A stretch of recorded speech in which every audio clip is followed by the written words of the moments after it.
nga xamante ni ñooy déglu donc ce serait bien à ce que ne avec kàllaama bi nga xamante ni moom la ñu yàlla jox muy wolof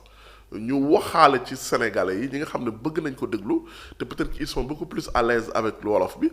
ñu bañ leen a bàyyi am na ñoo xam ne sax dégg nañ tubaab bu baax ñu bañ leen a bàyyi ak les médias occidentaux parce que on a vu que nos médias du ñëpp ciy wax les médias occidentaux ñoom parce que ñoom dañuy désinformer ñooñu moom c'est une campagne de propagande boo xamante ni kat ci la ñu nekk après doo mën a comprendre sax que ne ñii est-ce que guerre bi ngay seetaan nii bi am nii moom la ñuy relayer dafa mel ni benn ñu gérer communication des États-Unis ou bien ci logique boobu la ñu nekk léegi nag loolu foog nga xam coow li fan la tàmbalee lan moo waral médias occidentaux yooyu noonu taxaw boobu ku ci mel ni France CNews ñi nga xam ne mooy télé bi nga xamante ni information moom moo ëpp part de l'audience CNews ñëpp xam nañ ne Bolloré moo ko moom Bolloré même s'il n'est pas juif c'est quelqu'un boo xamante ni ñëpp xam nañ sa connivence avec Israël donc à chaque fois da ngay gis que ne cette télévision là elle est de l'extrême droite nit ñu ñuul yeeg jullit yeeg ñooñu moom lu ñëpp lu mbalit bu am rek moom dañ ko teg ci seen kaw loolu nag c'est un peu dangereux et kooku noonu ki nga xam ne yow xam nga ne dafa far xam nga ne bu sañoon ñii rajaxe nañ ko disparaître na sur la surface de la terre am na ñoo xam ne bu ñu sañoon Iran dootul amati ci àdduna ñooñu boo leen di déglu ñu lay jox information boo deful ndànk dinañ lay yóbbu ci loo xamante ni du dëgg qu'est-ce qui se passe exactement lan moo xew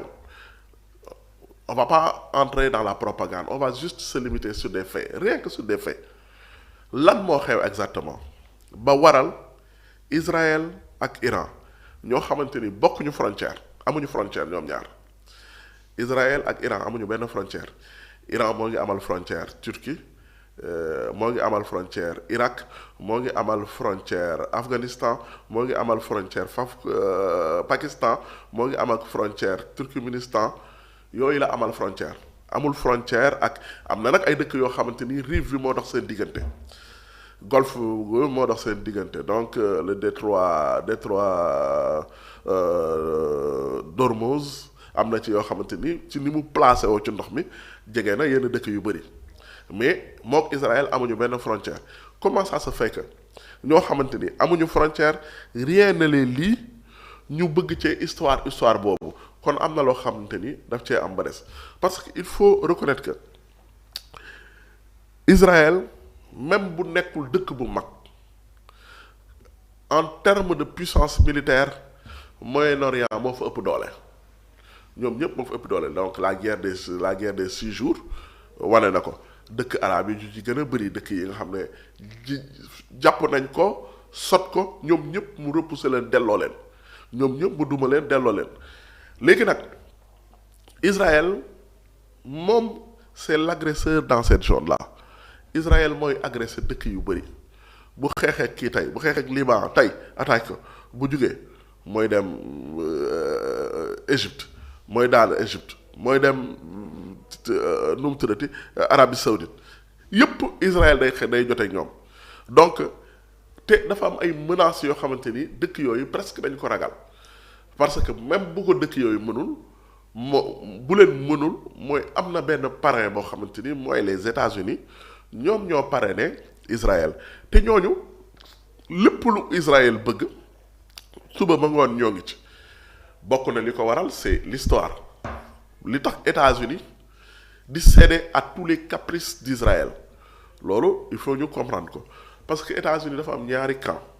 les républicains et les démocrates mu am ay lobby juif ñi nga xam ne yàgg nañu suivre ci DKR doon naa ko expliquer lu ñuy wax iPad lobby mooy benn mbooloo boo xamante ni dañuy boole seen doole pour défendre seen ay intérêt loolu nag lobby juif boobu iPad mooy lobby bi nga xamante ni moom ak le lobby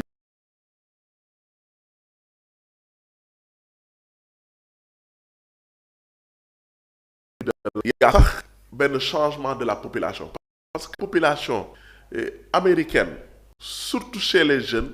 c'est pas une population pro-israélienne. Cette population n'est pas pro-israélienne. À la limite même, elle est beaucoup plus proche des Palestiniens. Mais dans l'élite, la domination de l'iPad, la domination d'Israël est toujours présente. Madame ñooñu Israël la ñu àndal li ko waral mooy à chaque fois que mu am campagne iPad mooy lobby boobu day génnee xaalis bu takkoo takku dem cibler ay candidats yi nga xamante ni am nañ sens pour gagner du ñu xool benn camp rek le camp républicain le camp démocrate dañuy xool ñan ñoo am possibilité pour gagner ñu def parce que États-Unis boo amul xaalis doo falu parce que campagne dafa cher publicité yi dafa cher mobilisation de l'équipe dafa cher acheter des temps d'antenne dafa cher donc il faut beaucoup de moyens léegi nag iPad day jël xaalis bu bëri moom mooy appel au don appel à la donation yi nga xam ne parti politique yi moom la ñuy def aux États-Unis bon c'est vrai que ça a été innové avec la venue d'Obama moo révolutionné c'est la participation des citoyens américains sur la campagne électorale des candidats moom moo jox les petits donateurs jox leen comme li xew fii lu mu tuddati Copper Express Obama bokk na si ñu ko lancé wala moo ko lancé sax ci politique aux États-Unis citoyen bu nekk mu bañ a nekk trop dépendant pour candidats yi bañ a nekk trop dépendant de ces lobbies là donc lobby yooyu bu élection amee ñii dañuy dem jàppale le candidat ñoom ñëpp te même lobby dañuy jàppale candidat républicain yi nga xam ne yaakaar nañoo gañe et les candidats démocrates yi nga xam ne yaakaar nañoo gañe de ce fait dañu lay waatloo jëlloo la ay promesse bokk na ci promesse yi bi ci ëpp doole mooy doo mës a trahir Israël pour forali dëkk arabe yi saa bu histoire amee da ngay prendre fait et cause pour Israël ñoom ñëpp loolu lañ leen di wax bépp candidat bu coow amee aux États-Unis Israël jàppaleel Israël tu vas tout faire pour renforcer la communauté juive bi nga xamante ni moo nekk Moyen-Orient politique beeg yépp bépp politique boo xam ne dafa nar a ñëw pour gàllankoor Israël da nga war a jox teg sa veto ba loolu du dal donc ñoom loolu dañu koy signer bu ñuy voter moo tax lépp nag candidat yooyu ba pare nag mu am en dehors de ce lobby iPad mu am benn loo xamante ni mooy le service secret israélien yoo xam la Mossad dafa maanaam dañoo xaw un peu sournois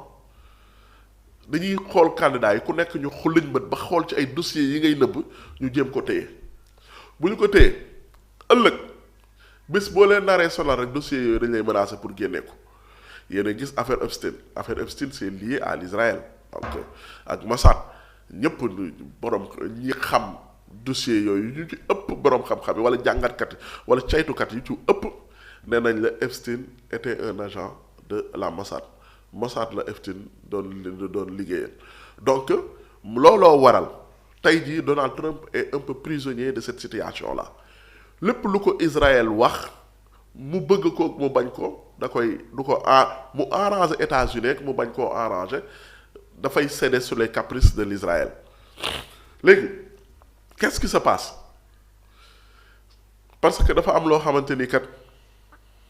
le secrétaire d'État américain daf ko wax semaine bi mu am solo nee na